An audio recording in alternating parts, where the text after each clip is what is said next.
6페이지부터 보도록 할게요. 최상의 깨달음을 지향하는 경전입니다. 원각경은 작은 하음경이라고 합니다. 그리고 이제 한목덕통승사는 조선조 초기의 선임이에요. 근데 이제 제가 이야기하고 싶은 것은 경전을 원문을 가지고 강의를 하거나 법문은 잘 하지 않는다. 이걸 여러분 이제 아셔야 돼요. 그래서 그 달라이라마 한국인을 위한 법회 때 뭘 요청했는가 하면은 금강경을 강의해달라. 이렇게 했더니만 달라이라마 스님께는 난색을 표하는 거예요. 그러면서 이런 이야기를 해요. 원문을 이렇게 법문의 강의를 하거나 법문을 하게 되면은 자기 사견이 들어갈 가능성이 있다.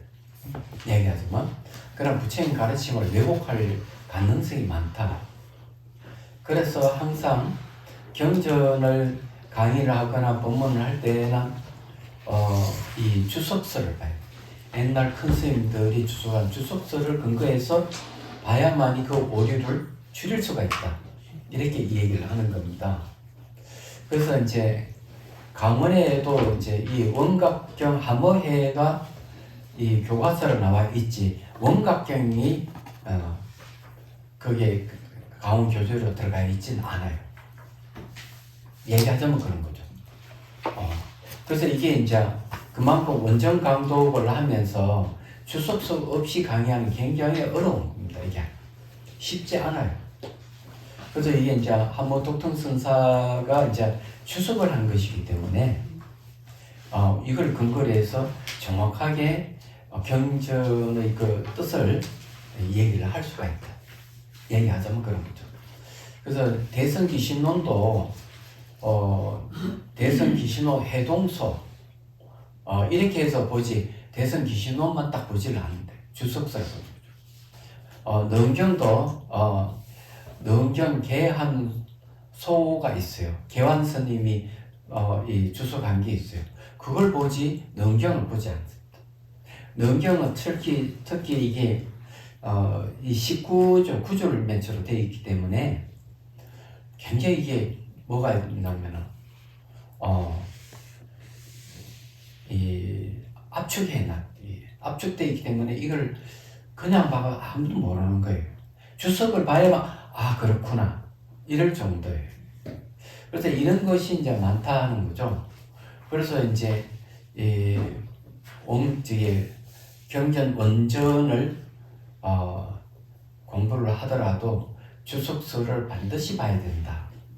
금강경도 금강경을 그대로 강의를 안 해요. 금강경 오가해가 5번의 큰 스님이 주석을 한 것을 근거로 해서 강의를 해요. 이런 게 있기 때문에 이런 걸 여러분 잘 아셔야 돼요. 그래서 이게 티베트 불교만 그런 게 아니고 한국 불교도 강원의 교재가 경전 위주로 되는 게 아니고 경전에 대한 주석서와 함께 본다. 이런 걸 확실하게 여러분들이 이해를 하셔야 된다. 그래야만이 오류를 최대한으로 줄일 수가 있다.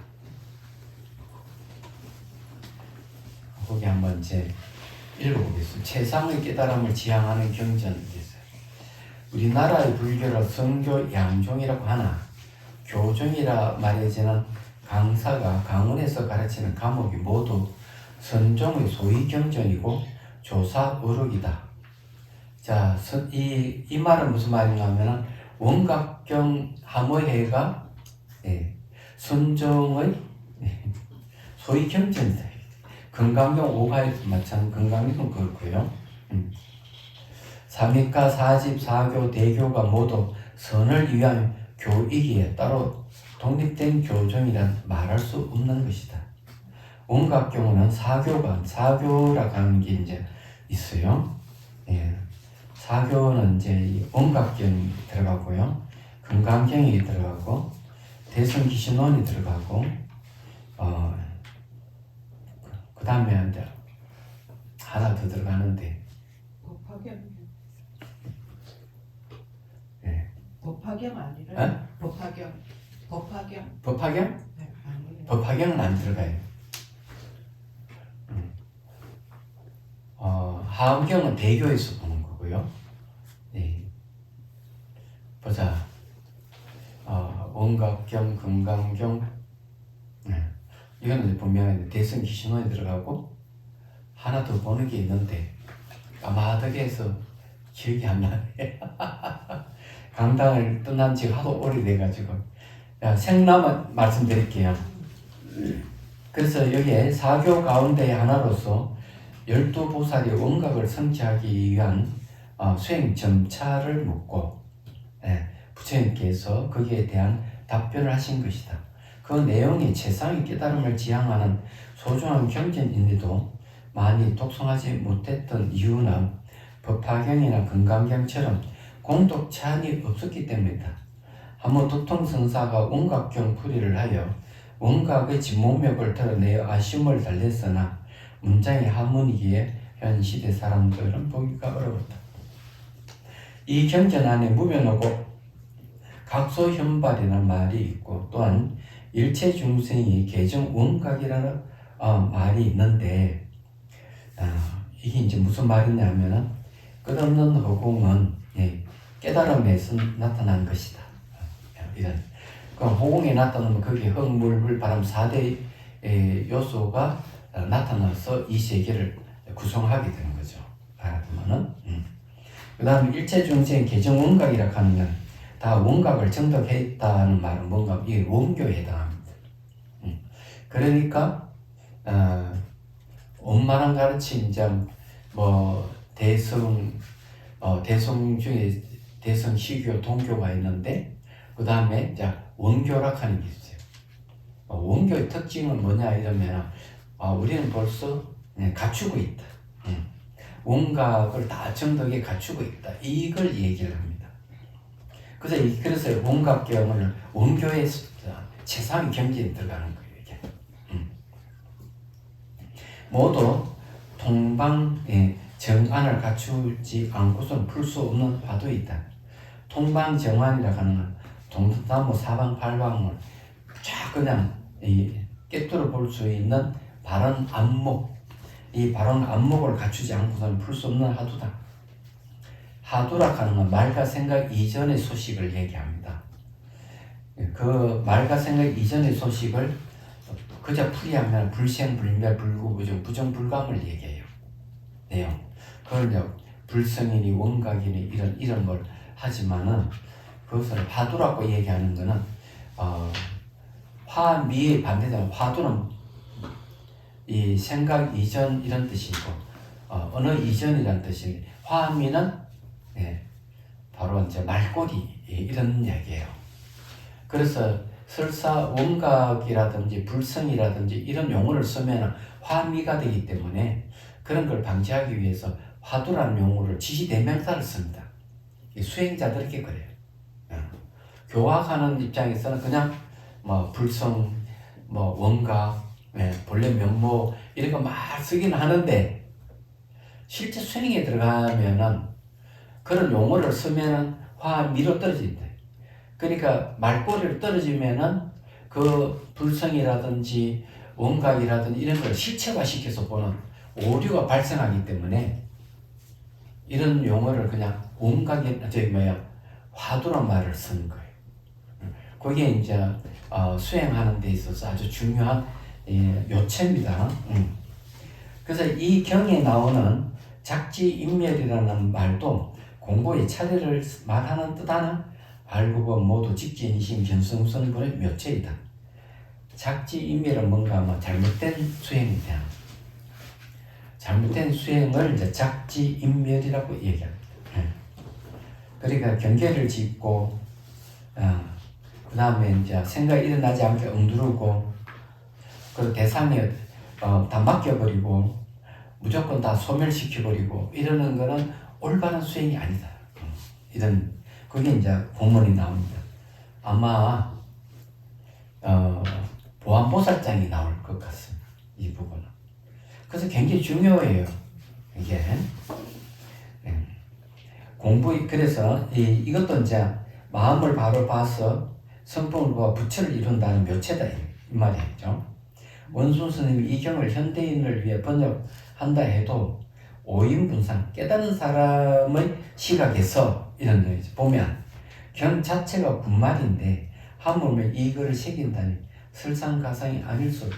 깨달은 사람의 분상에 보면 이 경 자체가 어느 문자로 되어 있기 때문에 환미에 떨어져 있는 거예요.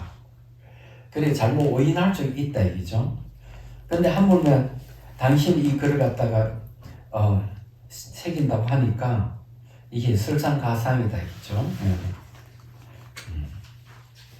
자, 설상가상이란 말을 아시죠? 자, 그러나 무진보장이 무진보장은 부처님 가르침이죠. 어느 밖의 뜻이로되 언어와 문자가 아니면 드러내 보일 수가 없으니 그래서 이 말과 생각 이전 자리를 엉구를 통해 가지고 엉구는 말씀 언자 구주구자 엉구를 통해서 보일 수밖에 없다. 그러니까 어느 문자를 의지해서 보일 수밖에 없다 이게.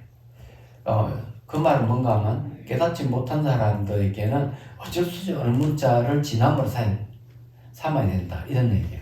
그래서 손가락이 달은 아니지만 손가락이 아니면 달을 가리킬 수 없기 때문이다. 법문에 집착하면 부처님 가르침이 무비마설이니 마군의 설이 아님이 없다. 법문 집착하면 그렇다. 그죠? 원각경 번역을 보는 이가 덕업망전하기를 덕업망정이라는 말은 뭔가 하면은 고기 잡는 그 망태기 있잖아요. 망태기라 해야 되나? 물에 집어넣는 그거 뭐예요? 통발.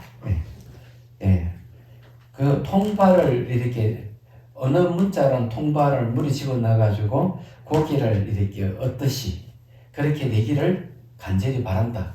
쉽게 말 깨달음을 얻기를 바란다 이런 얘기예요. 보자.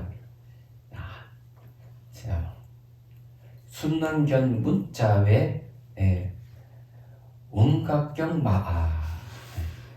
누가 문자 밖의 원각경을 볼 수 있겠느냐? 이런 풍송단원 기령근은 이 바람이 이제 이 바람을 타고 움직이는 걸 얘기하죠. 이 바람이 이제 이렇게 보내고 구름이 끊어져서 이게 이제 고개를 넘어가는 것은 이제 이 말은 뭘 얘기하는가 하면은 결국 수행을 해가지고 번뇌망상의 이 고개를 넘어간다는 거죠. 가는 것은 올라유수 가교례로다. 달이 물 따라 흐르면서 그게 융합해서 다리를 지나감이로다. 이런 얘기. 돌 하는 거는 이제 분별심 내지 말아라. 이런 얘기입니다. 자, 이 한글 번역을 보고 한 사람이 더 우상 묘법을 오덕한다면 한 사람만이라도 진정한 발심을 해준다면 그 공덕의 높이가 수미산 같고 그 깊이가 향수에 같을 것이다. 불기 2544년 나올 송강사 조계산 송강 삼이람에서 오성근시 삼이람이 뭐냐면은 바로 송강사 안에 수수사 옆에 조실 방장실이 있어요. 방장실을 삼일암이라고 했습니다. 도성 큰 스님은 입장하셨죠. 그 다음에 이제 이 원각경 전체 내용을 개요를 우리가 한번 봐야 돼요. 그래 원각경 공부하는데 도움이 됩니다. 이 개요를 누가 쓰느냐? 원순 스님이 썼습니다. 저 원순 스님은 뭐 하고 있느냐 하면은 한경을 번역하고 있어요. 그래가지고 한경 번역하니까 경경 불사하니까 보시금을 좀 보내라고 제가 보내줬습니다. 나중에 한경 번역하면 네, 이 번역한 것을 보내주겠죠. 이제 그러면 각 나라에 대해서 굉장히 소중하게 여기는 경전에 대해서 우선 얘기를 할게요. 중국은 원각경을 좋아해요. 원각경. 일본은 법화경입니다. 그럼 대한민국은 하음경이에요. 얘기하자면. 그리고 이제 앞에서 얘기했듯이 원각경은 하음경의 작은 하음경. 이렇게 이야기합니다. 그런데 공부하다 보면 그 이유를 알게 돼요. 그런 걸 이제 다 얘기를 할 거고요. 이 원각경 공부를 하면은 마음의 크기가 달라집니다. 자, 원각의 인연이 아름답기를. 한문으로 되어 있는 원각경을 한글로 옮긴 곳은 전남 순천 송강면인 조계산 송강사라는 깨끗하고 조용하고 하며 아름다운 집. 이 원순 스님은 백년아 성철 스님 상자예요. 근데 왜 송강사에 살까? 신기한 일이죠. 저하고 인연이 있어서 그래요.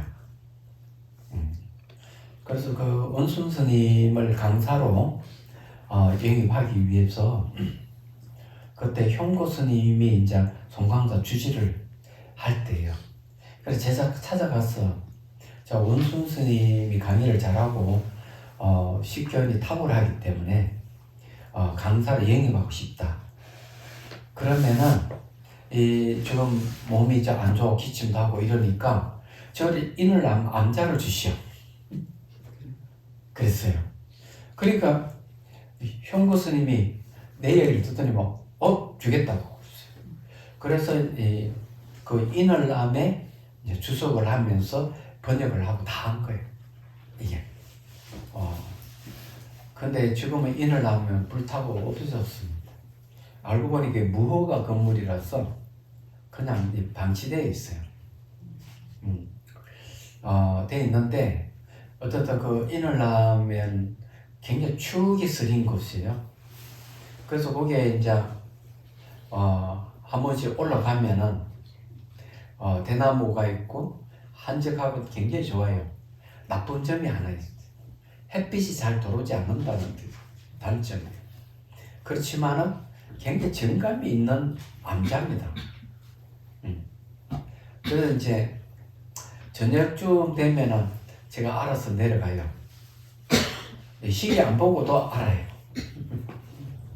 왜 그러냐면은 저는 오후불식 하기 때문에 저녁 공양 안 하거든요. 그러면은 큰 절에서 대종을 칩니다.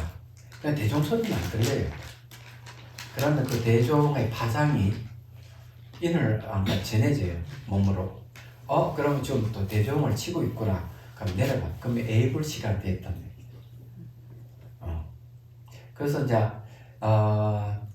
거기 가서 이제 뭘 또 음식도 해 먹기도 해요.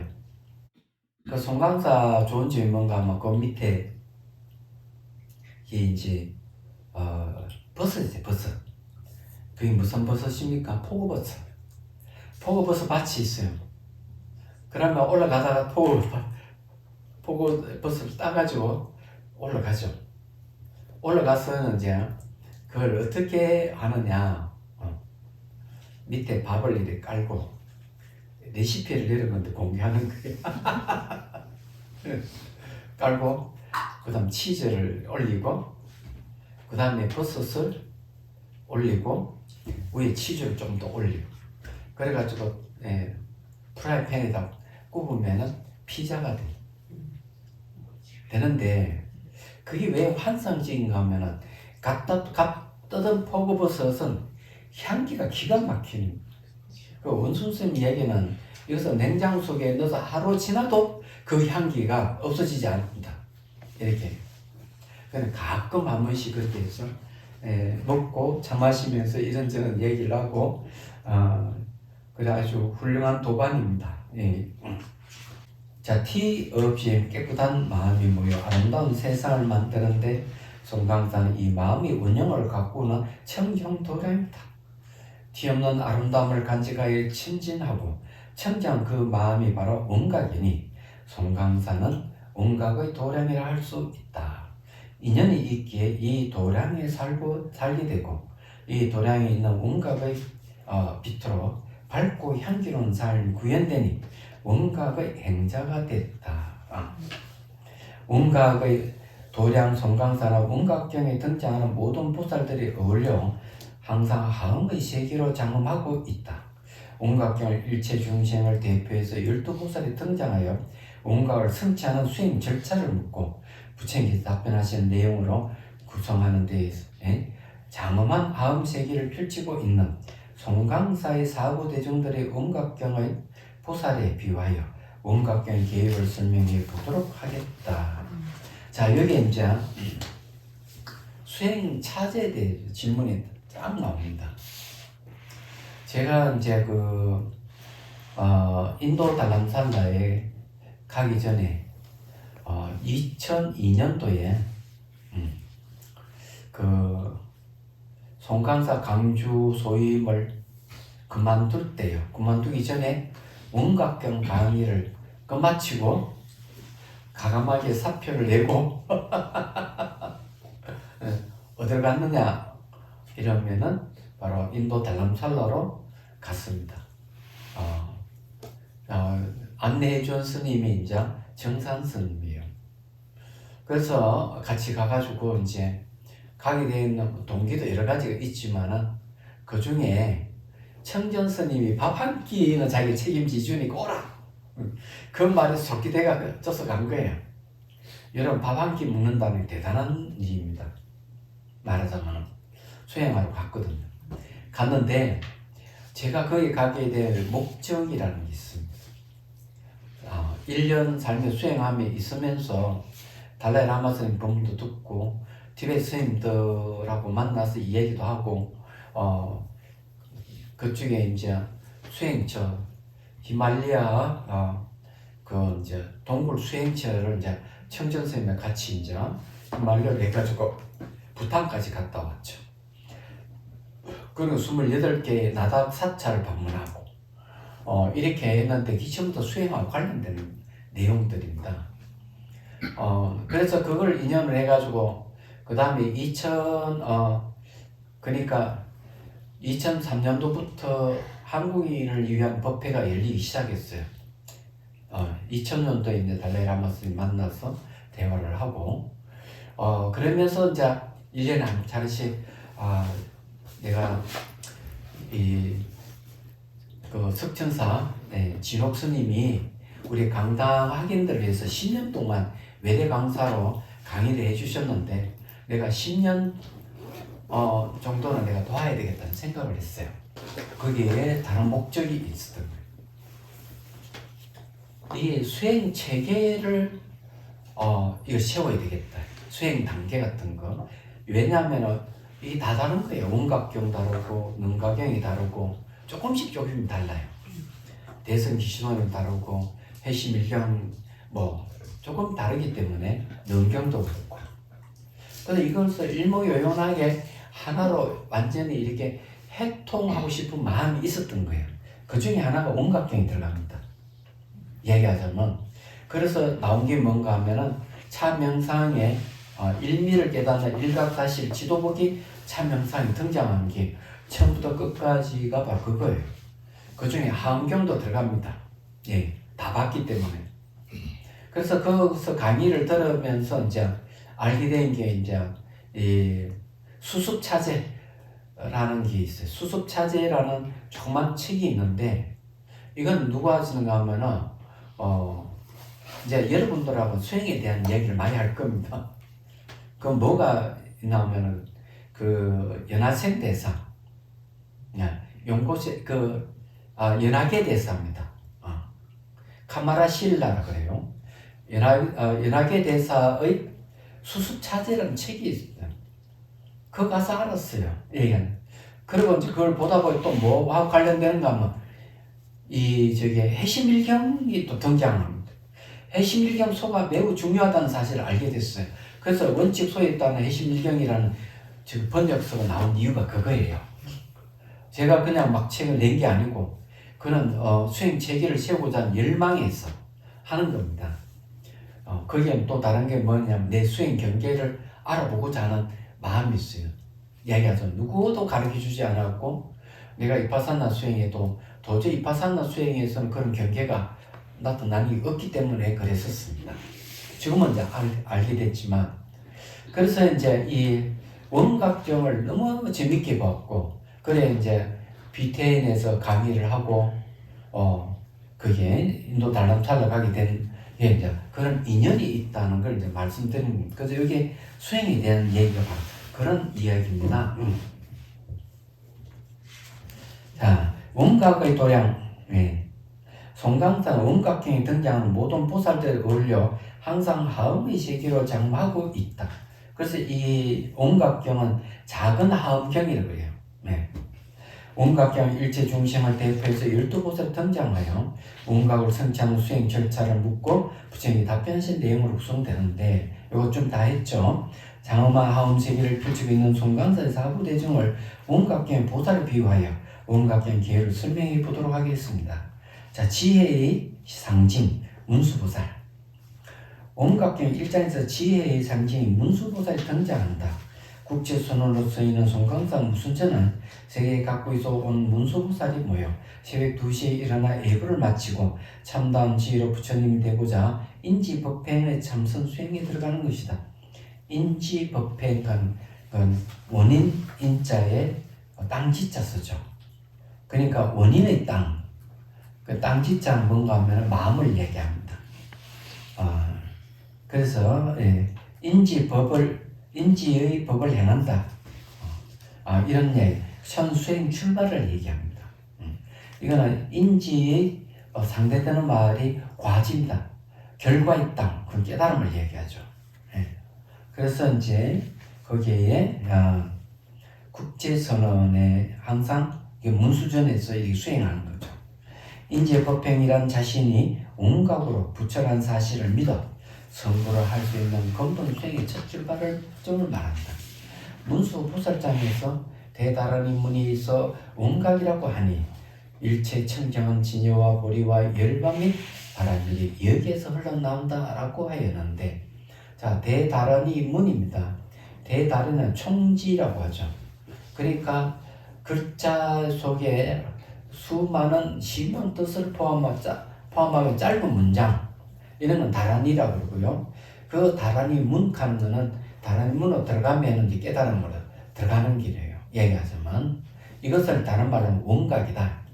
이 원각이라고 하는 것이 깨달음을 얻는 데 중요한 문이 된다. 이런 뜻이에요, 이게.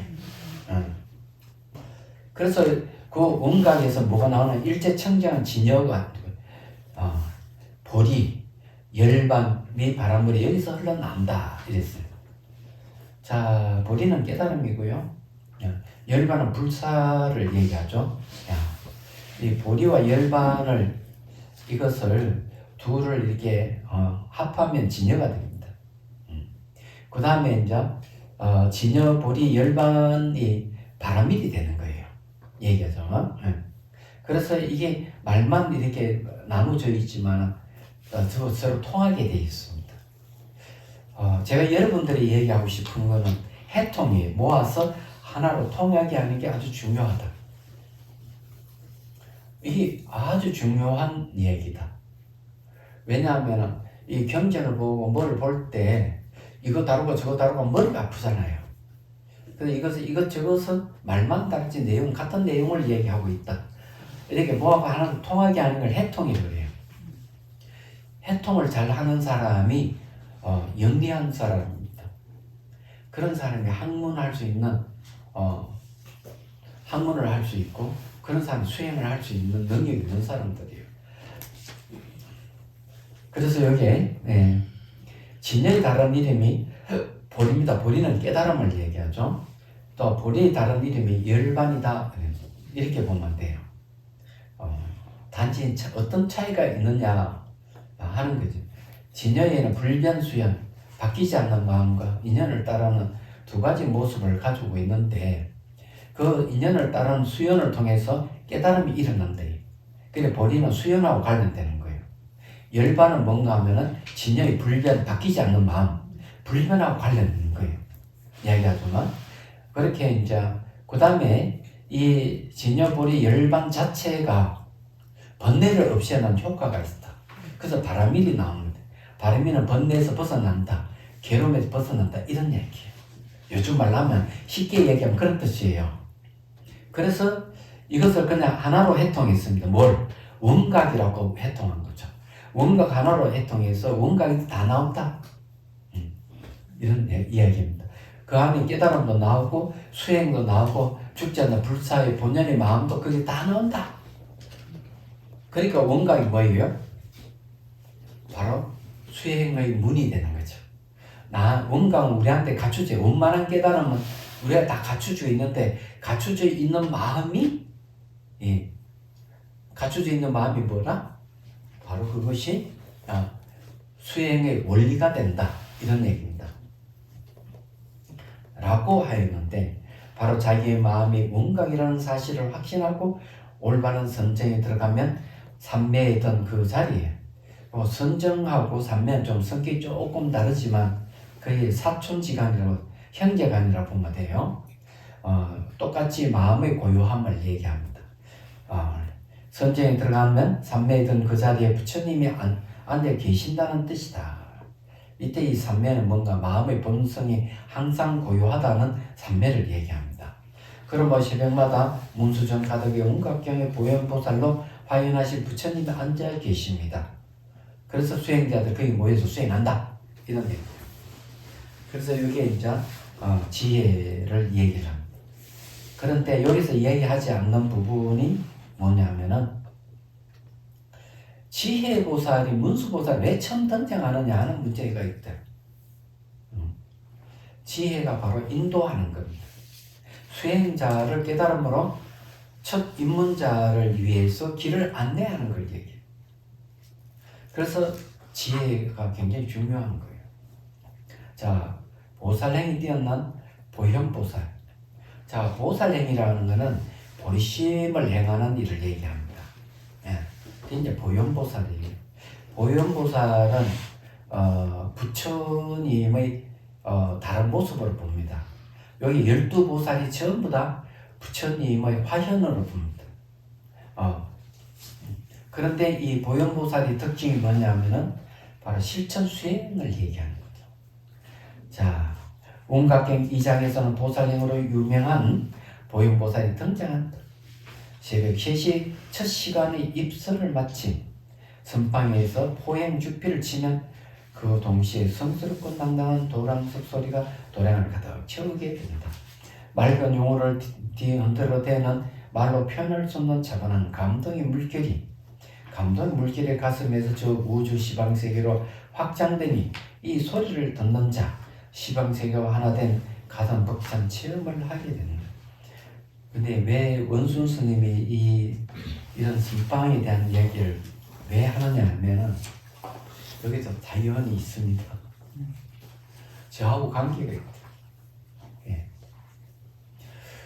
제가 1986년도에 송강사를 갔습니다. 예. 85년도에 송강사에서 전화 와가지고 저보고 강의를 해달라는 요청이 왔죠. 제가 단칼에 거절했습니다. 거절한 이유가 뭐냐 하면은 그 대구 대성사 주지로 말사 주지로 가게 돼 있었던 거예요. 그 주지를 가는 게 얼마나 즐겁겠어? 그래서 강사 안 한다고. 근데 그 다음날 회의사서 전화 왔어. 강주로 계신 무관 스님께서 자네 여기 와서 강의 좀 하시게. 제가 또 말사 주지로 이렇게 내정이 돼서 도저히 갈 수 없습니다. 죄송합니다. 하고 거절했습니다. 그런데 그 다음날 스님이 찾아왔다. 송강사스. 무연스님이라고. 무연스님 나를 보고면 스님 나하고 약속했지 않느냐. 저게 그 해인사에서 우리가 세미나 하고 난 뒤에 스님이 송강사 지금 우리를 지도해 주신 그 스님께서 강주로 오셨는 노스님이 강주로 오셨는데 운성 대강백 스님 오셨는데 스님이 제자가 아니냐. 그리고 와가지고 강의해주기 했지 않느냐. 근데 왜 약속을 어기느냐. 가만 생각해 보니까 그 약속 생각이 떠올랐죠. 그래서 알았다고. 그걸 가겠다고 약속했으니까. 그 스님이 와가지고 정강도 받으시고 노스님을 보필해서 강의를 해주십시오. 그래서 어쩔 수 없이 이제 1986년 9월 20일 날 송강사 갔어요. 그래서 이제 1987년도 되니까 정화스님 오셔 선방에 방구드려요. 왜 왔겠어? 도반이니까. 옛날에는 도반이 그 중강을 하거나 강사를 하면은 도반이 와가지고 힘을 보태줬어요. 이게 전통이에요. 그러고 이제 그 다음에 이제 87년도 동안거에 또 원순스님 와가 또 방법을 또 들었어요. 이 두 분 스님이 이제 다 같은 도반이니까 와가지고 살게 된 거죠. 그래서 선방이 다 두 분이 방부해가지고 그래서 선방이 정진하고 그 다음에 이제 전신 무렵에 내 방에 와서 차 마시고 같이 이제 배 깔고 앉아서 그때 한창 유행했던 게 라르니시 책이에요. 그런 걸 이제 보고 그러면서 이제 이거 유사정법이지 바른 법이 아니다. 그 책을 읽고 그렇게 이제 판단하기도 하고 그랬었습니다. 그래서 이 지금 내용이 선방 내용을 자세하게 원순스님 이야기할 수 있는 거는 본인이 직접 수선사에서 정진을 했기 때문에 나오는 거예요. 저하고 관련이 있는 거예요, 이 전부 다. 자, 그 다음에 그 시각의 공양간으로 쓰이는 선열당에서 수행하는 행자들은 그전에 대중을 위해 예불 준비를 하게 되고 예불을 마친 후에는 송강사 등 대중의 공양 준비에 들어간다. 선열당의 의미는 그곳에 삼매의 기쁨이 가득 차 있다는 말입니다. 선열이라고 하는 것은 삼매를 얻게 해서 기쁨이 선정을 얻으면 기쁨이 생기기 때문에 선열당이에요. 그래서 가득 찼다는 말인데 하심으로 무장한 아상이 사라진 행자들의 모습에서 이 삼매의 기쁨을 맛보는 보현보살의 모습을 보게 된다. 행자들이 알고 보면 보현보살의 행을 하시는 분들이다 했죠. 세상산이가 환영인 줄을 알고 환과 같은 세상을 벗어난 조심의 그 자리에서 인지법행 처음 수행하는 거죠. 수행을 실천하는 말 그대로의 초발심시 병정각이기에 그렇다. 처음 마음을 낼 때 바로 정각을 이룰 수 있기 때문에 그렇다. 얘기하죠. 그래서 이런 보살행을 하게 되면 발심해가 바로 깨달을 수도 있다. 이런 얘기예요. 부처님께서는 온각경 보현장에서 환을 예임은 깨달음으로써 수행 전차가 없다라고 하셨으니 이 행자들이 바로 온각경 보현보살로 화연하신 부처님 모습이 아닌가 생각됩니다. 실천하는 모습에 대한 얘기를 했어요. 근데 학인들이 예불 드리고 하는 거는 뺐네.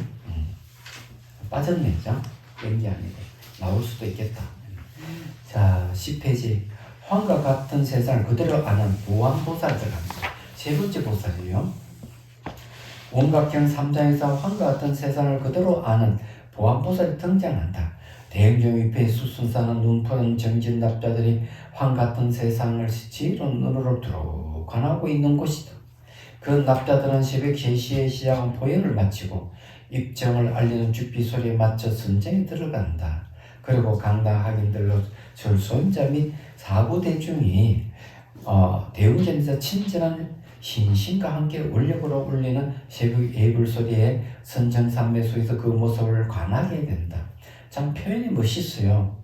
근데 죽비 소리만 선정에 들어간다 이랬는데 요걸 화두산매에 들어간다 이러면 좋겠다는 생각을 합니다. 그때는 이제 선방이 처음 들어갔을 때라고 생각해요. 그래서 이제 이 선정이라는 말을 쓰고 있는데 원래 선수행은 화두를 드는 사람들은 화두산매를 말을 쓰죠. 이제 그게 이제 다른 점이에요.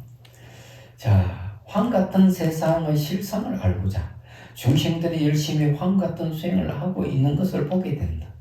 삼매는 고요함이죠. 마음의 고요함에 들어가 앉아있는 이 자리가 그대로 부처님의 세계이며 무상한 세상의 흐름 일체가 화는 줄을 아니. 요거 참 좋은 말이에요. 무상한 세상의 흐름 일체가 화는 줄을 안다. 무상하다 하는 거 변한다는 거죠. 그래서 우리가 이렇게 보는 세상을 환으로 못 보는 게 뭔가 하면 무상을 보지 못하기 때문에 변한다는 사실을 망각하면 환을 보지 못하는 거예요. 이 세계의 끝이 변하는 생겼다 사라졌다 생겨나는 세계라는 걸 알게 되면 보이고 들리는 이 세계이 전부 다 고정되어 보이고 분리되어 보이고 수수 존재하는 것이 보이는 건 전부 마음이 만들어낸 환영이라는 걸 알 수가 있다. 그런 거예요. 자, 여기서 온각경 보안보살로 화연하신 부처님의 모습을 보게 된다. 특히 다른 사찰과 난리 송강사에서 죄를 모실 때 온각경 보안보살장을 독성하여 험한 세상에 대한 집착을 죽은 영가가 끊도록 천도하고 있으니 송강사는 온각경과 깊은 인연이 있는 깊은 도량이라 하겠다. 여기에는 이제 뭐가 험한 세상에 대한 집착을 하는 영가들이 많아요. 죽어서도 끊임없이 이 세상에 동경하고 그런 게 있어요. 그래서 지장전에서 항상 천도제를 지내요. 동당 스님이 늘 하시는데 입적하셨죠 이제는. 이분은 참 기억력이 남달라가지고 한번 들었던 걸 잊어버리지 않는 능력을 갖고 계신 노스님이었던 걸로 알고 있습니다. 자, 그래서 여기서 뭘 얘기하는가 하면은 황 같은 세상을 그대로 안다. 보안보살자네. 자, 삿된 의심을 타파해 바른 신심을 돋워주는 건강장보살. 건강이라는 말은 부수지 않는다. 도리어 번뇌를 부순다. 이런 뜻이 있어요. 그래서 건강제라는 것도 나오죠. 근데 이제 감출장자 썼어요. 우리한테는 번뇌를 부술 수 있는 지혜라는 무기를 가지고 있다 이 말이에요. 자, 온각형 사정에선 삿된 의심을 타파하여 바른 신심을 도와주는 건강장 보살이 등장한다. 대웅전에서 예불을 끝내고 학인들이 낭낭하게 독송하는 건강경 소리는 어리석음으로 헛기비 같고 물고기 같은 세상살이 집착하는 중생들의 의심을 타파하고자 건강 복음을 지켜던 바사 현정의 우렁찬 함성이다. 여기에는 이제 건강경하고 매치를 시켜가지고 대웅전에서 이제 예불을 끝내고 건강경을 독송한다. 가끔 그렇긴 하지만 늘 그런 건 아니에요. 그렇지만 이제 잘 매체를 시켜서 이 얘기를 하고 있습니다.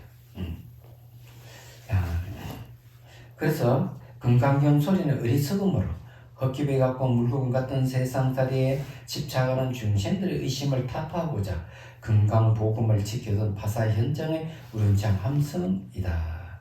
건강복음은 지혜의 다른 이름입니다. 삿된 것을 파하고 바른 것을 나타낸다. 그래서 이 지혜라고 했던 이야기가 바로 그런 이야기입니다. 그러면은 화두를 참고할 때 지혜는 뭐냐면 조주무자가 지혜입니다. 무라 하는 거는 있다 하는 것을 다 잘라버리기 때문에 그래요. 있다 없다 하는 이런 생각들 이런 감정들을 잘라버리는 게 이제 무자예요. 없다 하는 겁니다. 그래서 이거 직절이라는 말을 쓰죠. 직절. 곧바로 끊어준다 이런 말이에요. 그래서 이제 법연선사도 그 개송으로 조주선사에 대한 개송을 엎은 개송이 있어요. 내용은 대충 이런 겁니다. 조주선사가 뽑아둔 서슬푸른 칼날 이런 말. 이 서리발을 쓰는 이 칼날이 대중이 그 누군가 막 헤아리고 집착하는 모습을 보이면은 단칼에 그냥 잘라버린다 이런 내용이에요. 말하자면 그게 이제 바로 조주의 칼이 조주 무자를 얘기하는 겁니다. 그런 이야기가 성가기감에 나오는 내용들이에요. 그래서 여기에 이제 금강장보살 지혜의 복음을 얘기합니다. 여시한문으로 시작되는 금강경 첫 구절은 내가 부처님께 이와 같이 들었다는 뜻인데 이 말은 부처님을 절대로 믿기에 부처님 가르침에 조금 더 의심이 없다는 의미가 내포되어 있다. 그렇지만 다른 뜻은 뭐가 있느냐면 내가 이와 같이 들었다 하는 것은 부처님 말씀을 전해 들었다. 내가 먼저 조작해가지고 한 것이 아니다. 객관성을 유지하는 말이기도 해요. 그렇지만은 또 다른 뜻이 뭐냐면은 내가 여시한문 하면서 쭉 경전을 독송을 하잖아요. 그러면 그 여시한문은 내가 이와 같이 들었다 하는 거는 나락하는 존재 본인을 얘기합니다. 본인이 내가 이와 같이 들었다 하고 금강경 독송하거나 또는 이제 한경을 독송하거나 독송을 하는 거죠. 그러기 때문에 이 여시한문이라고 얘기하면 읽는 사람이 경전 독송하는 분이 여시한문이 된다 하는 그런 뜻이 있습니다. 자, 열의 인지법행이 청정한 원각을 문수장에서 드러내고 인지법행 수행 점차를 보현장에서 이야기하며 보암장에서 일체 세상을 황같이 보라고 했다. 그러나 어리석은 중생은 자신의 원각이며 부처라는 사실을 믿을 수가 없고 자신이 부처라면 왜 수행을 해야만 하는가 의심을 하며 중생의 살림살이가 엄연한 현실인데도 세상을 황과같이 보라고 하니 중생으로서는 그 말을 믿을 수 없는 것이다. 야, 멋있어요. 내용이 진짜 멋있습니다. 이 저에 보면은 금강장보살 장 내용이 그렇습니다. 그럼 믿지 못한다는 거죠. 의심 없이 한 생각 돌이키면 그 자리가 원각이 있는데 이 의심으로 아름답고 향기로운 꽃으로 된 이 세상의 즐거움을 모르는 것이다. 야, 이 글이 참 아름다워요. 제가 보기에는 그렇습니다. 이 아픔을 금강장보살의 질문으로 부처님께서는 당신의 말씀을 의심하지 말라고 하시네. 믿음에 대한 의미네. 가르치는 대로 의심 없이 금강경을 독송하는 학인들이 우리는 잠성은 믿음에 있기에 부질없는 중생의 많은 생각을 끊도록 하니 여기서 운각경 금강장 보살로 화연하신 부처님 모습을 보게 된다. 근데 여기서한테 하나 이제 말씀드리고 싶은 거는 경전 독송하면 어떤 이익이 있는가 하는 게 있죠. 경전을 독송하면은 경전 독송할 때 한문 원문을 읽지 마시고요. 번역본을 읽으셔야 돼요. 그래야만 이 뜻이 드러나죠. 읽으면서 그 내용을 파악하게 되고 반복 읽으면은 내용 중에 뜻을 알게 되고 그 다음 뜻을 알게 되면 뭐가 생기느냐? 지혜가 생깁니다. 그래서 미린다 왕문경에 보면은 알미 생기면은 그 다음에 잘못 알고 있거나 모르는 것이 없어진다. 그래서 또 물어요. 그러면 알미 생기면 지혜도 생깁니까? 그럼 알미 생기면 지혜가 생기는 것이다. 그럼 또 이런 질문. 그러면 알미 지혜입니까? 물어요. 그 나가세나 스님 대답은 알미 지혜입니다. 마치 뭐 같으냐 이러면 등불로 어두운 방을 비추면 어둠이 사라지듯이 그거 같다. 이렇게 이야기를 하고 있어요. 그래서 중요한 거는 그런 거죠. 안닦하는 게 상당히 중요한 이야기예요. 말하자면. 그래서 경전 독송하면서 쭉 읽으면서 그 뜻이 드러나고 알게 되면 뭐가 없어지느냐? 그잖아. 이런 얘기는 잘 안 들어, 여러분 듣기 힘든 얘기지만, 기도를 하면 업장이 소멸된다는 것은 거짓말입니다. 기도를 천년만년해도 업장은 소멸이 안 돼요. 그런데 기도를 하게 되면은 우선 마음은 안정이 되고 복력을 쌓게 돼. 복덕. 복은 뭐냐면 지혜를 일으킬 수 있는 바탕이 돼요. 얘기하자면. 그래서 절에서 하는 예식을 잘 보면은 처음에 기도로 들어가죠. 복을 쌓는 거죠. 그 다음에 스님 법문을 하게 됩니다. 법문 내용이 뭐냐면 지혜의 가르침이에요. 내가 이 복을 쌓고 복의 그릇에 지혜를 담는 거죠. 그럴 때 뭐가 없어지냐면 업의 장애가 없어지는 겁니다. 그래서 업장소멸이라는 말을 쓰는 겁니다.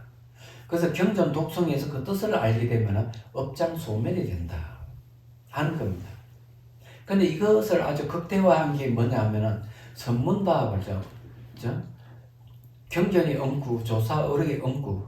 엉구는 경문이라든지 그 문장을 얘기하거든요.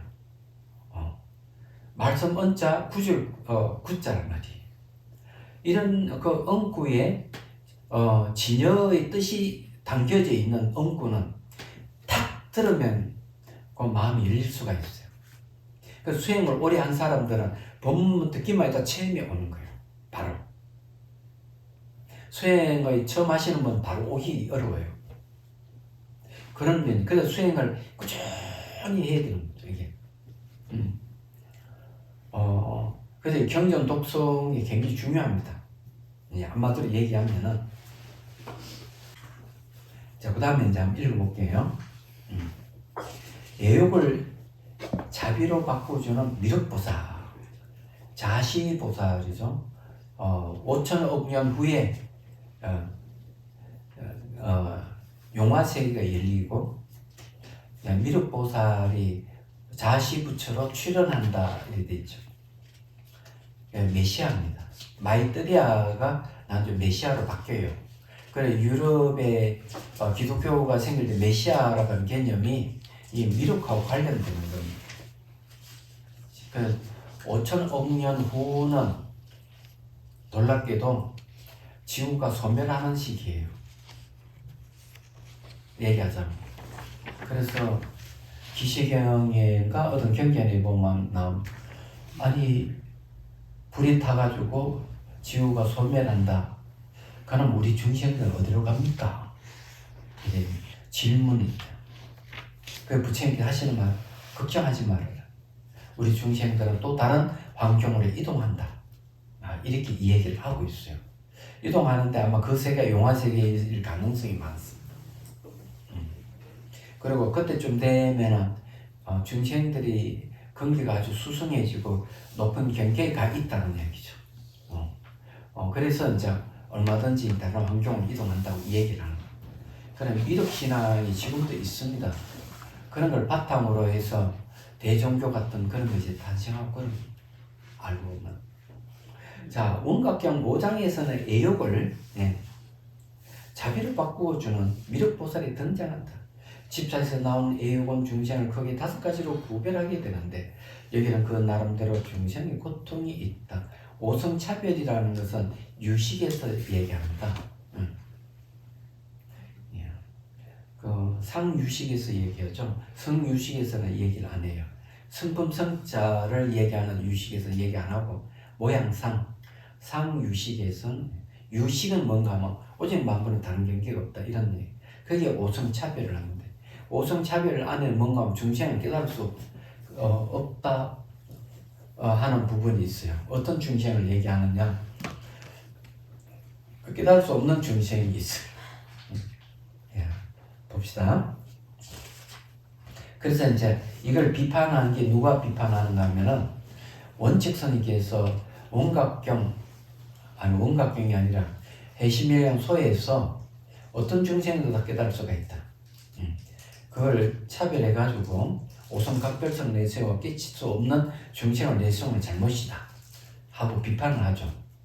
근데 여기에 박수를 치고 찬사를 보낸 네가 누구냐 하면 달라이라마 스님. 이하 티베트 불교. 그래서 티베트 불교에서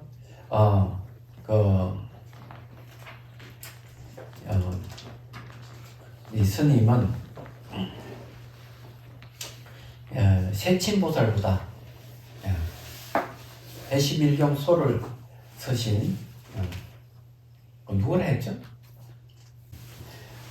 원칙 스님을 세친보살과 더 이렇게 존경하는 이 티베트 불교에서는 그런 거 관련이 있다, 그죠? 그러니까 이제 이거는 이제 그냥 지나가면서 여러분들 이렇게 정보를 드리는 겁니다. 시주보살은 무소유의 정신으로 마음을 깨끗이 하였기에 자기의 주어진 재물의 인연을 중생의 삶을 향상시키는 좋은 인연처럼 바르게 사용하는 사람을 말한다. 재물의 인연을 바르게 쓰도록 교화하는 하주보살을 중생들에게 세상의 인연을 부처님법과 맺어줘 미래의 행복을 가져다주는 보살입니다. 화주보살 참 중요해요. 실패 참담 시주보살과 하주보살 사이에 오가는 부처님의 법과 공양물은 중생의 욕망이 개입되지 않게 청정하다. 주는 자와 받는 자 및 오가는 인정이 청정하게 이런 보살들이 계시는 장소는 세상을 정화하는 좋은 수행처가 됐다. 송강사는 대웅점, 가람점, 공양감, 불일서점, 기와불사, 안내처사 및 불일의 기타 곳곳에서 시주보살과 하주보살들 활동이 굉장하다. 86년도 송강사 선언에 처음 살려왔을 때 87년도 아니라 86년도에 겨울에 왔구나. 정정하겠습니다. 그 규모와 살림살이가 조겐 총림이라는 명칭에 비하여 조촐해 보였지만 지금 송강사 도량은 이들의 인력으로 중창대 총리 면모를 잘 갖추었기에 국제 국내적으로도 그 명성이 대단히 높다. 자, 이들이 송강사에서 세상의 애욕을 끊고 일체 중생을 위해 봉사하고 헌신하며 수행하기 이들의 모습에서 원각경 미륵보살의 화연하신 부처님의 모습을 보게 된다. 자, 미륵보살을 하고 왜 화주보살을 연계시켜서 시주보살을 연계시켜서 얘기할까? 그 이유는 아십니까? 자시보살, 자는 뭐냐면요, 사랑이잖아요. 사랑의 특징은 뭐냐면 상대에게 이익을 주는 능력을 이야기합니다. 연민은 상대의 고통을 빼앗아주는 능력을 얘기해요. 그래서 이 미륵보살은 자시보살이에요. 그래서 베풀기를 좋아하는 거죠. 중생에게 사랑을 베푸는 겁니다. 그래서 이게 하주보살, 시주보살이 등장하는 겁니다. 그래서 내용도 그런 얘기, 헌신한다. 자, 그보다는 명상을 좀 하고 합시다. 몸이 좀 그렇지 않아요? 자, 죽기를 치세요. 딱 10분만 하겠습니다. 자, 방법은 제가 가르쳐 드릴게요.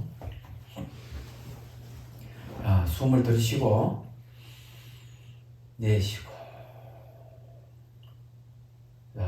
시선을 곳곳이 잠시 둡니다. 자, 눈을 감고 마음을 안으로 거둡니다. 자, 정수리 위 10cm 위에다가 찻잔을 올려두고 무심하게 집중하십시오.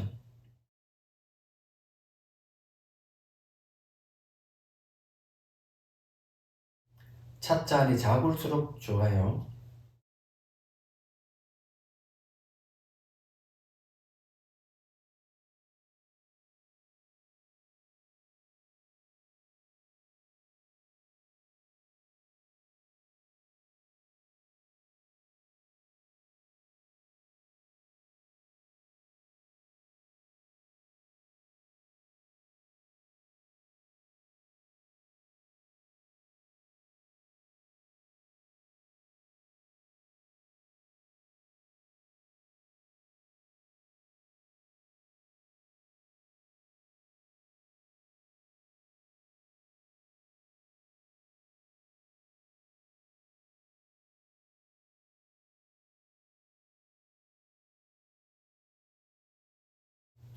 자, 다시 10cm 위에 의식을 둡니다. 총 20cm 위에다가 찻잔을 두고 무심하게 집중합니다.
자, 다시 10cm 위에 찻잔을 올려둡니다. 총 30cm 위죠. 의식이 머릿속에 들어가면 온갖 잡생각이 다 일어나는데 이게 머리 밖에다가 의식을 두면 한 생각도 일어나지 않고 주관과 객관이 없다는 사실을 이해하기가 딱 좋아요. 그리고 이게 이제 익숙해지면은 삼매를 얻기 좋고요. 온몸을 보면서 무상고무와의 지혜를 얻기가 좋아집니다. 그래서 이제 여러분들이 그런 알고 하면 좋아요.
자, 이제 20cm로 내려옵니다. 그러니까 10cm 내려서 총 20cm 위에다 찻잔을 두고요. 자, 발가락에다 의식을 두십시오. 잘 안 되시는 분은 그냥 머리 위 찻잔을 잊어버리시고 양 발가락에다 의식을 둡니다.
자, 양발가락에 의식 둔 채로 꼬리뼈에도 의식을 둡니다. 그러면 삼각형 자세가 될 거예요.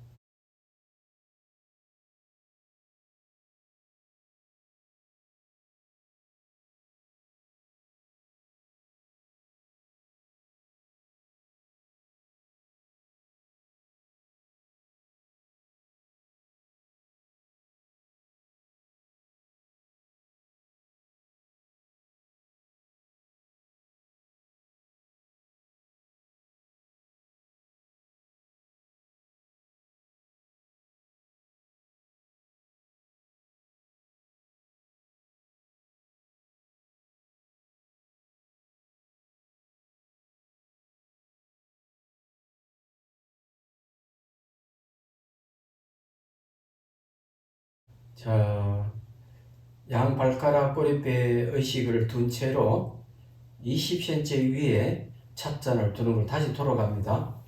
그래 아래 위를 한 공간 상태를 유지합니다. 삼각형 자세의 의식과 정수리 20cm 위에 의식의 두 군데를 동시에 연결해서 의식을 두십시오.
자, 이제 숨을 들이쉬고 내쉬고 천천히 눈을 뜹니다. 자, 오늘 가르쳐드린 방법은 집에서 한 번씩 연습을 하십시오. 3분이든 5분이든 우리 딱 10분 했는데 나중에 이제 이 바닥하고 정수리 양쪽으로 의식을 동시에 둘 때쯤 되면 벌써 의식 크기가 커져 있어. 확장이 돼 있어. 그리고 온몸이 보이기 시작할 거예요. 온몸이 보일 때 이제 깨달음이 올 가능성도 있어. 이게 이제 도노법이 들어가 있는데 그게 무슨 말이냐면은 온몸이 보일 때는 이제 이렇게 눈을 감고 있을 때도 눈동자를 좌로 보고 우로 굴리감이 자꾸 보다 보면은 보는 것은 바뀌지 않고 눈동자만 움직인다. 그러면 불변의 마음이 현현한 거예요. 이게. 그래서 눈을 떠도 확인해 봐야 돼. 고개를 이렇게 돌려도 보는 마음이 바뀌지 않으면은 이 시각이라는 감각기관을 통해서 불변의 마음, 본연의 마음이 현현한 거야. 그러면은 이제 뜀박질을 하든 물건 안 부수든 그 마음이 바뀌지 않으면은 생사가 없다 하는 깨달음을 얻는 거예요. 얘기하자면. 그래서 이거는 굉장히 간단한 방법이기 때문에 여러분들이 처음엔 좀 어려운 것 같아도 하다 보면은 알게 돼요.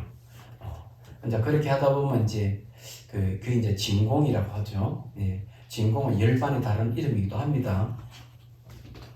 자, 그 다음에 이제 봅니다. 자, 어리석음을 지혜로 바꾸주는 청정해 보살. 자, 이 말은 뭔가 하면 청정이라고 하는 것 자체가 오염을 없애는 힘을 가지고 있기 때문에 지혜 해자를 붙여서 청정해갖고 하는 겁니다. 그래서 어리석음을 지혜로 바꾼다. 이렇게 얘기를 하는 거죠. 그래서 그 보살의 이름을 보면은 뜻을 알 수가 있어요. 여러분들 제 본명이 지운이잖아요. 지혜가 구름같이 일어난다 이런 뜻이에요. 그러면 이해가 되시죠, 그죠?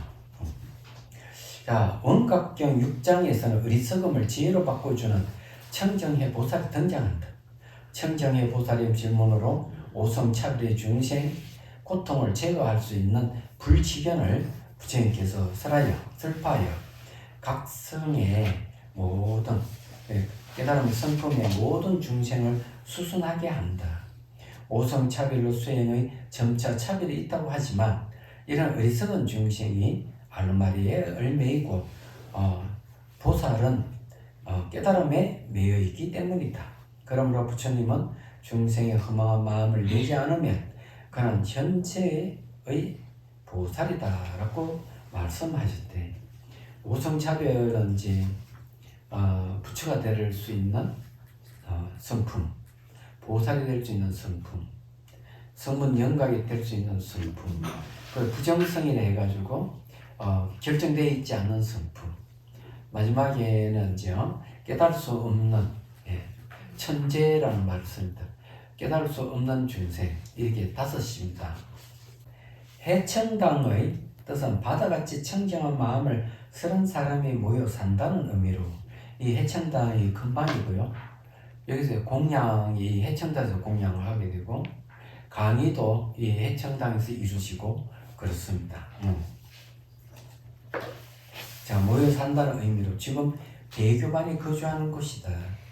대교반은 주심자가 어려운 강원 생활을 마무리해 나가는 강원의 최고 입반이다. 지금은 그렇지 않겠지만 하긴이 대교반이 되면 말사의 주지보다 낫다라는 우스갯소리가 한때 들리기도 했다. 이 말은 좋은 수행처가 부처님 법을 벗어나 나쁜 처소로 변해간다는 의미로 써있던 말이다.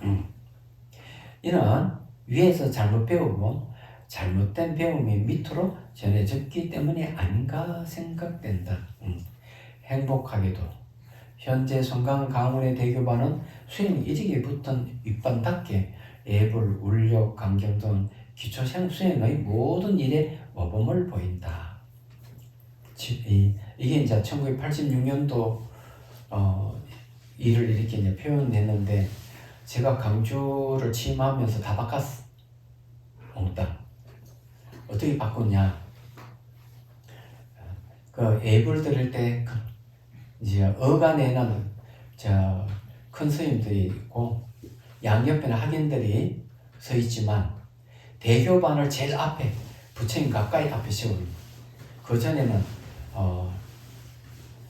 이 대교반이 아니고 치문반 가장 낮은 반 스님들을 앞에 내세웠는데 그거는 율장의 근감을 어긋나요.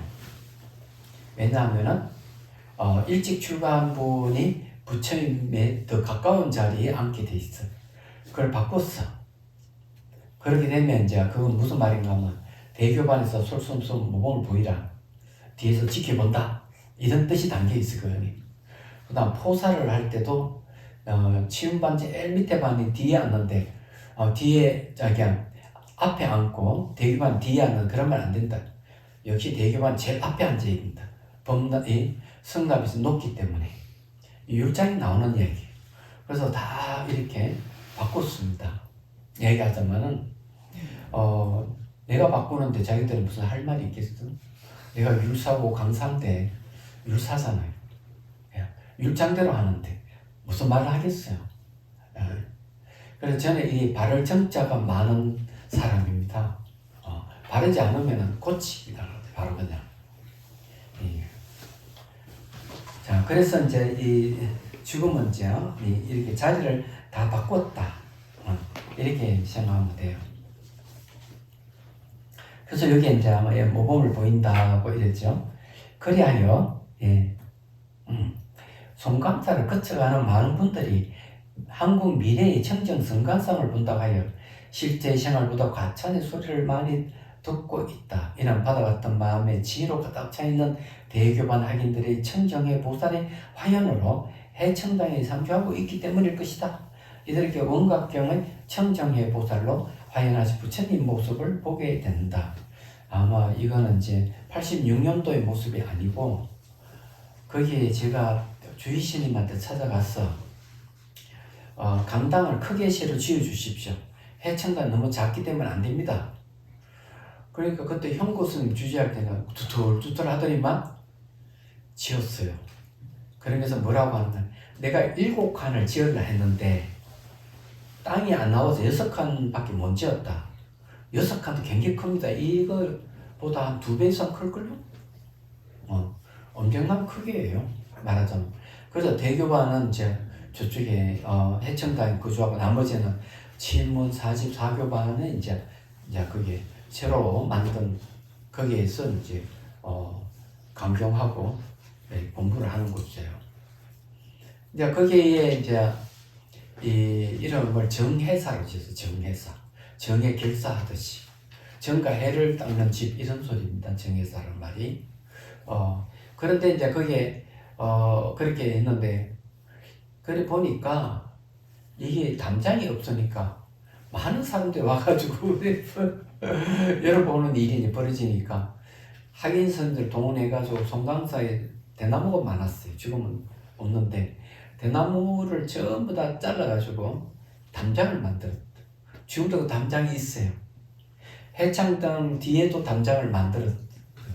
그것도 다 이유가 있어요. 그래서 제가 그때 담장을 만들어가지고 이게 이제 사람들이 자꾸 문 열어보고 이러니까 이 강경하고 이런데 방해가 되잖아요. 방해되지 않도록 그렇게 했던 겁니다. 얘기하자면은 그래서 이제 요 얘기가 이제 나오는 거예요. 말하자면은 자 오늘은 여기까지 하겠습니다. 수행 이야기하면은 다 머리 아프지 않아요? 제가 왜 이야기를 하는가 하면은 보살님들은 대개 보면 기도를 많이 해가지고 기도에 능하지만 수행에 능하지 않고 수행에 대한 얘기를 하면은 다 머리 아파하는 것 같더라고요. 얘기하자면. 그래서 이제 제가 여러분들께 지금 이렇게 얘기를 하는 거고요. 그렇지만은 이 불교는 기도가 전부 다 아니기 때문에 한 부분에 지나지 않고 본령은 딴 데 있어요. 깨달음을 얻는 데 있다. 이렇게 이제 생각을 하시면 되겠습니다. 질문 있으면 하십시오. 방금 수행 위에 찻잔 위에 그걸 하잖아요. 근데 몸도 없지만은 위에 찻잔도 일단 처음 할 때는 있었지만은 금방 없어졌다가 있었다가 없어졌다가 있었다가 크게 얘기해. 위에 잔을 올렸을 때 예. 몸도 사라지지만은 이 잔도 생겼다가 없어졌다가 생각이 아니요 생각이 아니고 지금 수행 중에 계속 이게 잔이 왔다가 갔다가 한다고요. 잔은 이렇게 잔 고정 시키면 돼. 왔다 갔다 하면 딱 잡고 잔이 생겼다가 없어졌다가 한다. 없어지면 또 생기게 하면 되고 그거는 별 문제될 게 없어요. 생겼다 사라졌다 하는 거는 그때 순간순간 마음이 집중이 흩어지면 딱 사라졌다가 집중하면 또 생겼다가 일어나는 것이다. 이렇게 생각하시면 돼요. 그걸 이제 하다 보면은 이제 몸이 달라질 거예요. 왜 몸이 달라지는가 하면은 그들 참명상 하시는 분 중에서는 기공병이 든 사람이 있더라고요. 손을 대면 막 몸이 아프고 이런. 그래서 그런데 이제 이 일통 참명상 가르쳐 줬더니만 딱 하고 난 뒤에 몸 상태가 달라져. 통증이 사라져. 얘기하자면 몇 년 동안 고생했는데 한 번에 해결된 거죠. 그래 가장 많이 체험하는 게 이제 일통 이 참명상법 또는 일통 자경선법이에요. 이것은 이제 아르비를 한 공간 이루면은 나중에 이제 자기 모습을 볼 수 있다. 전체를 전체를 보게 되면은 이제 그게 이제 불변의 마음 현현이 가능하다.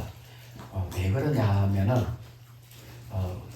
넘경에 보면 넘경에 보면 멀리 이렇게 하나의 감각기관을 통해서 분연의 마음이 현현하게 되면 나머지 5가지 감각기관이 따르지 않는다. 이래 됐어요.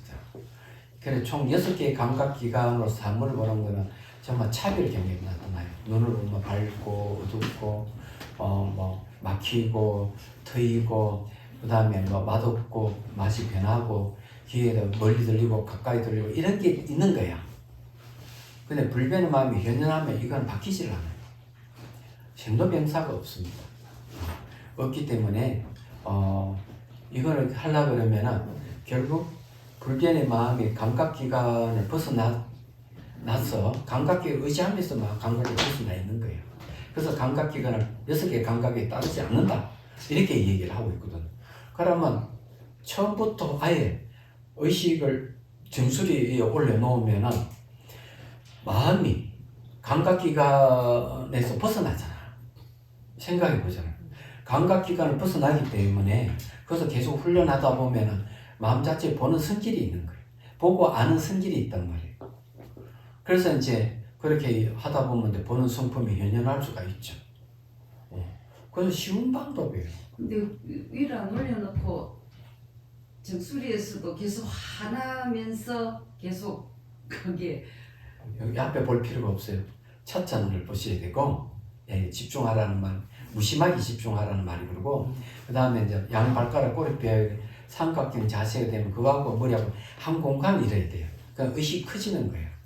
그러면 마음도 넓어지고, 마음이 넓어지면은 이제 웬만해서 화 같은 건 잘 안 낸다.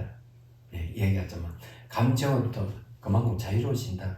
이런 얘기. 그러니까 열심히 하셔야 돼요. 이게. 그리고 그것이 이제 단박에 깨닫는 방법이기도 합니다. 단박에 깨닫는 방법이기도 한데 처음 시행하다 보니까 잘 안 하는 사람도 있고 그래요.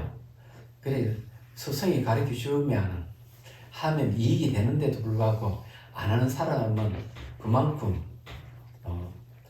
손해가 보는 거죠. 그러니까 저하고 아무 관계 없어요. 그걸 하는 사람에게는 이익이 있지만 안 하는 사람에게는 그 사람이 소관이다. 예. 그 소가 물 마시고 싶어서 막 할 때 목동이 물가에 이렇게 해서 물 마시게 해줬지만 수가 물을 안 마시겠다고 하면은 그거는 목동 책임이 아닌 거와 똑같은 거. 얘기가 그러면 근데 이런 방법은 옛날에 법륜을 올려서 하는 방법인데 법륜 대신 차자는 누구든 다 할 수 있잖아요. 법륜은 모양이 바뀌잖아요. 8개를 해가지고 그것도 이미지가 선명하게 해야 더 효과가 지금 있는데 그렇게 하기보다 그냥 찻잔 올리는 게 더 좋겠다. 그래서 내가 옛날에 하던 방법인데 여러분들에게 가르쳐 드리는 거예요. 그렇게 생각하면 되고 켄 웰버는 그런 얘기를 했어요. 머리가 없다고 생각하면 주객이 없다 하는 게 분명하게 이해된다. 왜? 머릿속에 이렇게 끊임없이 의식이 들락날락하면서 분별심을 일으키기 때문에 그래요. 근데 켄 웰버라는 사람은 벌써 20대에 깨달음을 얻었다는 사람입니다. 이 사람이. 근데 그렇게 이제 얘기할 정도예요. 근데 목이 없다고 생각하기는 어렵잖아. 그러니까 차라리 밖에다 두는 것이 낫죠. 바로 그런 원리예요, 이게. 원리이기 때문에, 하다 보면 하나하나 깨우침이 올 것이다. 이렇게 생각하고요. 부처님 상을 보면, 처음 다 이게 태국 같은 데 가면 위에다 이렇게 불기둥 같은 게 올려져 있죠. 예. 그와 관련 백회가 열려서 일어나는 현상이거든요. 우리나라 불사는 왜 이렇게 올라가 있잖아요. 말하자면. 이런 거는 밀교하고도 관련이 있기도 하긴 해요. 하지만 그런 것보다는 제가 하고 있는 방법은 쉽게 이렇게 수행 진전을 빨리 하는 방법을 찾았던 것이죠. 다른 건 아니에요. 자, 해양기 하겠습니다. 중생들을 구하려는 마음으로 깨달음의 정수를 이룰 때까지 부처님과 법과 선생에 항상 기일합니다. 지혜와 자비를 갖추고 이중을 위해 노력함으로써 부처님 앞에 머물겠습니다. 원만한 본심을 일깨 오겠습니다. 공개가 있는 한 중생이 있는 한 저도 함께 따라 머물며 중생의 고통을 고치는 자로 남겠습니다.